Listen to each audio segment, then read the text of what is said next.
Duel Review is brought to you by SpiderWolf.com. Hey guys, welcome to Duel Review. We got a great week, starting off with Sam and Max surfing the highway, followed by Battlefield 3, and then for our focal point, Killer Bunnies and the quest for the magic carrot. That's right. Our anime this week is Attack on Titan, and our movie is The Living Wake. I'm RJ. And I'm Nick. Let's get to it.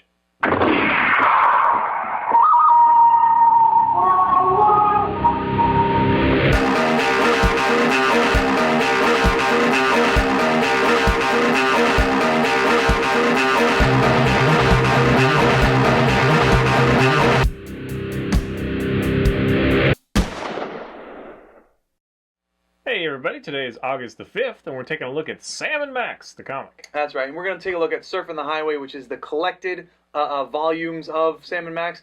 Sam and Max is kind of a funny thing in that while it's stated that it's created by Steve Purcell, technically it was created by his brother Dave. Basically, Dave was creating these comic book characters, police officers. One was a dog, one was a rabbit. And he would like halfway finish it, and because Steve was the older brother, he would come over and just kind of finish them for him in this very parody kind of way, making fun of his characters and really just bashing on his brother in general. But then later on, Dave gave the rights to Sam and Max to his brother Steve, and now we have Sam and Max freelance police.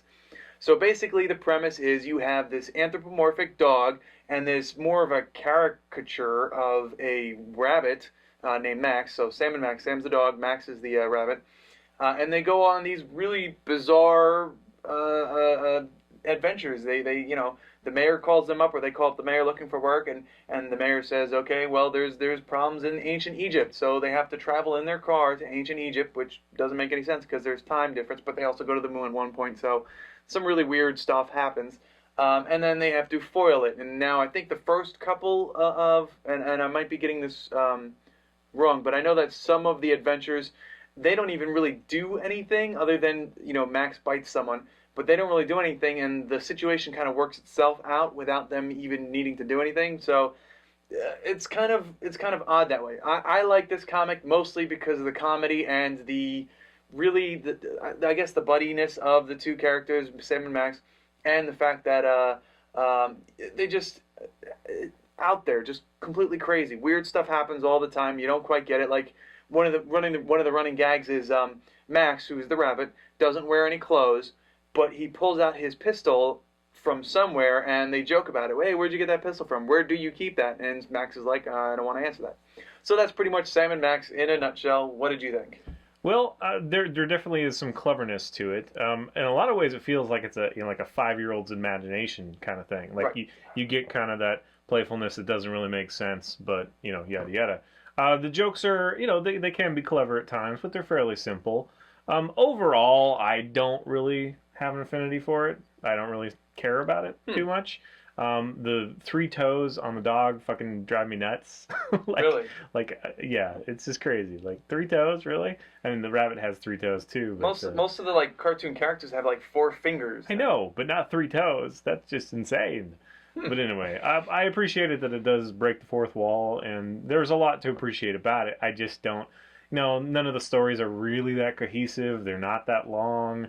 The first ones are much longer than the last ones. The last ones, it just turns into like a Sunday, comic. Yeah, Sunday morning cartoon, comic, right? Yeah, so while I can appreciate, and the art's playful and fun, and it is very weird, and obviously, Max is kind of endearing because he's just always like, it's you were always talking about like Animaniacs and stuff. Right. I definitely get that kind of feel here.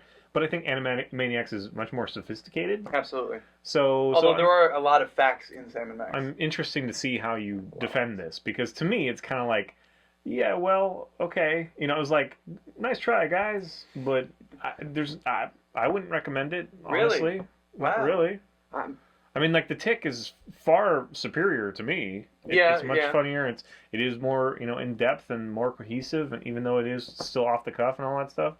So yeah, I don't know, and I've certainly seen the Telltale game and stuff, Sam and Max, right? And it's funny, but it's almost like BC game funny, where the acting and the delivery is not so great, but that kind of makes me feel the same way I did reading the comic, because it's like, yeah, okay, it's just kind of cursorily interesting to me.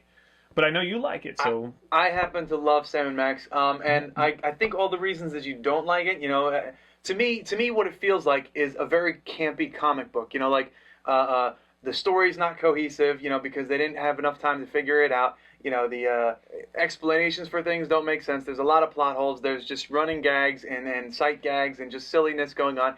It's like a lackluster comic book that I love it. It's hilarious. But lackluster. I mean, that's the kind of thing. It's like the running gags aren't really that funny. Like, I just don't think it ever like transcends that. It never gets there. But I can definitely see that some people would love it just because it's this cute little thing. But I don't think there's a whole lot of content to really grab hold of people. Perhaps maybe you need to know a little more about the background. As I mentioned, this was Steve's younger brother's comic that he started when he was a kid. This was when they were all young, and then Steve came over and finished off the comic for him, you know, in a parody, and that kind of runs into these actual comics because at times the characters won't know who's who. So Sam will be talking. He's like, "Isn't that right, Sam? Or are you Max? You're Max, right?" You know, so it's like they get their names wrong sometimes, and that's just the running gag because this was created by Steve's brother. So you know, well, like I said, that's itself. cute and all, but it doesn't seem like it really would mean anything to anybody beyond them. You know what I mean? Like an inside joke kind of thing. Although you know, it is kind of endearing that way. But I guess as a grown-ass adult, it's kind of like... Okay. I suppose one of the things that really resonates me with Sam and Max is I've kind of I don't know about based, but I definitely took parts of my personality from that comic. So I read this comic when I was young, and bits of Sam and bits of Max are part of me now. You know, that's kind of how it is. I'm kind of... I have crazy thoughts sometimes that absolutely mean nothing and go nowhere, but at the same time, sometimes I'm Sam, rather. And just, you know, I want to be straight-laced and do things the right way. But at the same time, I want to have that crazy person who I can go, you know what, you're my best buddy. I love you, pal. You know, that kind of thing, that kind of relationship. So I guess I read it at such a young age that it just kind of grew up with me. You know, I kind of raised it as my own personality. Well, in sentimentality. I don't think it grew up with you. I think you just have a soft spot for it. Possibly. Because it didn't really grow. I guess that's what I'm saying, is it relevant to us now? I don't know. I think that kind of comedy is always relevant. You know, just that we're going to throw everything at this, and it's not going to really make sense, but it's going to be hilarious. Right, but it's not hilarious to me, and it's not that much. I mean, like I say, the stories are so small that it's like kind of like 1 joke, 2 joke, over. 3 joke, 4 joke, over. Yeah, you know? Yeah. Well, okay, another joke, and well, I might be giving away too much now, but another joke that's fun. Another joke that's fun, and this isn't a spoiler. You meet him in like one of the first episodes. They have an office in New York. That's where they work out of, the freelance police, Sam and Max. And right next to them is a private investigator named Paper Flint.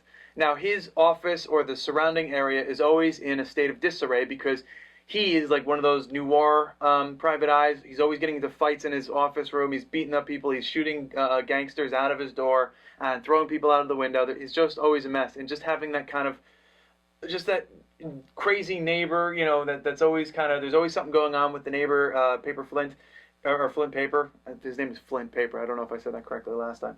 But yeah, so it's just, that's another running gag, and it just gets me every time because I like Flint Paper. He's just a hilarious character. I don't know. I guess it is sentimentality. I mean... Yeah, I mean, I wasn't introduced to this as a young, you know, person. So for me, every joke was kind of like, that's a joke? I mean, like... Well, I mean, okay, this came out before Animaniacs, so in my mind, Animaniacs kind of leached off of this one. I think Tick, when did Tick come out? Tick came out after this one as well, I believe. So I think Tick leeches off of this a bit.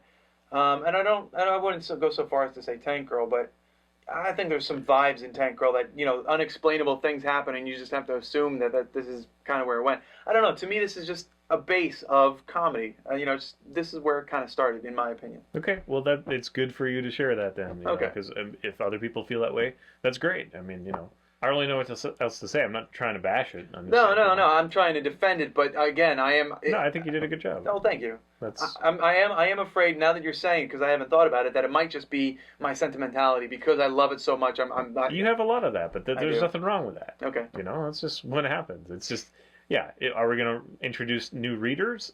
You probably would, but I don't think I would because, you know, like I say, there are other things that have done it better that you might as well start there. I mean, if you're really looking into history, then maybe it was a building block for all these other things. I don't see it, but, you know, they all have their important place. Yeah. I guess what I'm saying is, if you like Tick, if you like Tank Girl, if you like Animaniacs, this is a fun read. It's just out there. It's crazy. You know, don't expect much out of it, but it is funny. That's my vote. Okay. I'll leave it at that, because Okay. I think you already know how I feel. So. Yes. All right, guys. Thanks for watching. Please subscribe to our YouTube channel and follow our great playlists. Game Lab's been a lot of fun. Yes, it has. And please leave comments. We love comments. And you can help support us by buying our wares at spiderwolf.com. That's right. T-shirts, a card game, art, print, short stories, and more. And if you're on Facebook, so are we. So find us and friend us. And if I'm online, I'll chat with you. That's right. We're also blogging. You can follow me at fisk37.tumblr.com. I'm blogging as characters, releasing character sheets, and just a little bit of my world that I've been working on for 10 plus years. So it's getting out there. Take a look. If you like it, share it, support me that way. And my blog is nicholasbach.tumblr.com. And I just have short stories and other things that I'm posting up there whenever I can. All right, guys. See you later. Hey, where'd you get that gun? All right. I'm back. Back in the saddle again. Just switch guns with me, 'cause one might didn't shoot. Coming up, it's Battlefield 3.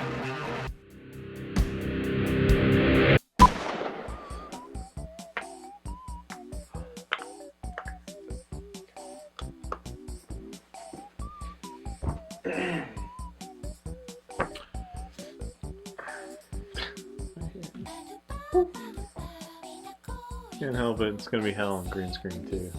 Come on, hair.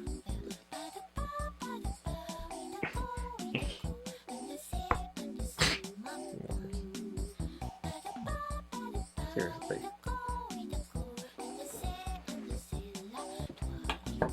Yeah. Here, I'll just use my glasses.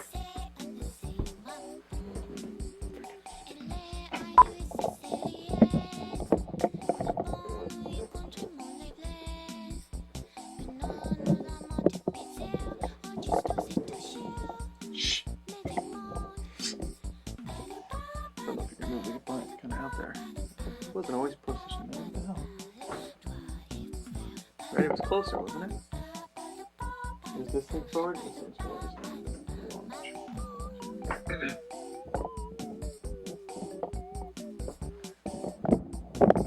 Stop fucking moving. Okay. This week on Duel Review, Sam & Max Surfing the Highway, followed by Battlefield 3, and then Killer Bunnies and the Quest for the Magic Carrot. I have to say a lot today. Sam & Max Surfing the Highway, Battlefield 3, Killer Bunnies and the Quest for the Magic Carrot. Should I just say Killer Bunnies? So there are 2 other sequels plus the kid game. Ugh, can't make it. I tried. I didn't blink. I just kind of was still the entire time. Couldn't quite make it because you just kept going on and on. Sorry. I don't even know if that'll be a blooper because it was like, it's so boring. I was just waiting for you to go. I was hoping you'd go, and then I just snap right back in action. Okay. I'm back. I didn't shoot. Back in the saddle again. Did you switch guns with me? Because one of mine didn't shoot. I promise you I did not. Although I thought about it. Okay. Are you sniffing your gun? I don't know where I pulled this gun from. I was referencing Sam & Max. Oh, I get it now. Trying to help It was me. up my butt. But the problem is you're wearing clothes, though. Yeah, I can't pull it from my butt like this either, so. It was just, yeah. I got you. I tried. Tried to, make a joke. I forgot to Relevant to our show.